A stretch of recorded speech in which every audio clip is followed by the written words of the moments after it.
Hello दोस्तों, नमस्कार। कैसे हो आप सभी। स्वागत है आपका मेरे YouTube चैनल ट्राई समथिंग में। तो जैसे कि दोस्तों आपको पता है कि कुल्लू मनाली में कितनी ज़्यादा बाढ़ आई और इससे कितना ज़्यादा नुकसान हुआ। मैंने इस टॉपिक पर एक कहानी बनाई है जिसमें आपको ये सीखने को मिलेगा कि आप बाढ़ जैसी आपदा से खुद को और खुद के परिवार को कैसे सुरक्षित रख सकते हो। एक समय की बात है, सुंदरपुर नाम का एक छोटा सा गांव था जहां के लोग बहुत मेहनती और मिलनसार थे और खेती उनके जीवन का मुख्य आधार था। सुंदरपुर के पास ही एक बड़ी नदी बहती थी जो बरसात के मौसम में अक्सर उफान पर आ जाती थी। गांव वाले हर साल बरसात के मौसम का इंतजार करते थे क्योंकि यह उनके खेतों के लिए जीवनदायिनी थी, लेकिन साथ ही उन्हें बाढ़ और बादल फटने का डर भी सताता था। इस साल बरसात के मौसम आने से पहले ही मौसम विभाग ने भारी बारिश और बाढ़ की चेतावनी जारी की थी। गांव के प्रधान रामलाल ने इस चेतावनी को गंभीरता से लिया और तुरंत गांव वालों की एक सभा बुलाई। रामलाल, भाइयों और बहनों, इस बार मौसम विभाग ने भारी बारिश और बाढ़ की चेतावनी दी है।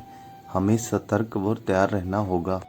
हमें कुछ विशेष सावधानियां बरतनी होंगी ताकि हम और हमारा गांव सुरक्षित रह सके। रमेश, प्रधान जी, हमें क्या क्या सावधानियां बरतनी चाहिए। प्रधान रामलाल, पहली बात, अपने घर के आसपास की नालियों की सफाई कर ले ताकि पानी उनमें जमा ना हो। दूसरी बात, जरूरी सामान जैसे खाने पीने की चीजें, दवाइयाँ, टॉर्च और जरूरी दस्तावेज सुरक्षित स्थान पर रखें। तीसरी बात, रेडियो या मोबाइल पर मौसम की खबरें सुनते रहें। और सबसे महत्वपूर्ण बात, अगर बाढ़ की स्थिति बनती है तो ऊंचाई वाले स्थान पर चले जाएं। रमेश अपने परिवार के साथ घर पर तैयारी करने लगा और सीमा को बोला, तुम खाना और दवाइयाँ पैक कर लेना। हाँ रमेश, सब कुछ तैयार है और बच्चों को भी समझा दिया है कि अगर बाढ़ आती है तो हमें तुरंत सुरक्षित स्थान पर चले जाना चाहिए। रमेश, बहुत अच्छा। मैं भी घर के बाहर नालियों की सफाई कर देता हूँ ताकि पानी उनमें जमा ना हो। गांव में बारिश हो रही है और नदी का पानी तेजी से बढ़ रहा है। रमेश, सीमा से पानी बहुत बढ़ रहा है, हमें जल्दी से सुरक्षित स्थान पर जाना चाहिए। सीमा, हाँ नरेश, बच्चे भी तैयार हैं, चलो जल्दी चलें। गांव वाले ऊंचे स्थान पर पहुंच चुके हैं। प्रधान रामलाल, सभी लोग ध्यान दें, हम सुरक्षित स्थान पर हैं। किसी को भी नदी के पास जाने की जरूरत नहीं है। सब्र रखें और सुरक्षित रहें। रमेश, प्रधान जी, हमने सही समय पर सावधानी बरती इसलिए हम सुरक्षित हैं। सीमा, हाँ, हमें हमेशा सतर्क रहना चाहिए और मौसम की खबरों पर ध्यान देना चाहिए।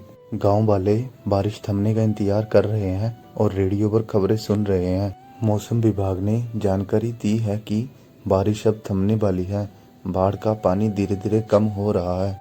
रमेश, देखो सीमा, अब खतरा कम हो रहा है, हमने सही समय पर सावधानी बरती इसलिए हम सुरक्षित हैं।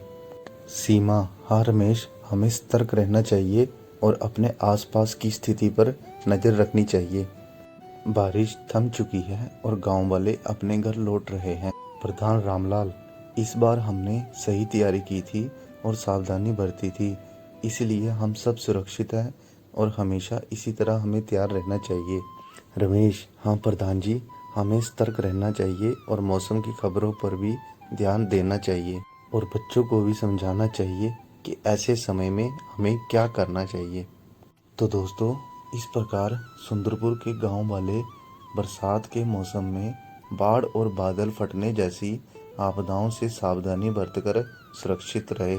तो इस कहानी से हमें ये सीख मिलती है कि आपदा के समय सतर्कता और सही तैयारी से हम अपने और अपने परिवार को सुरक्षित रख सकते हैं।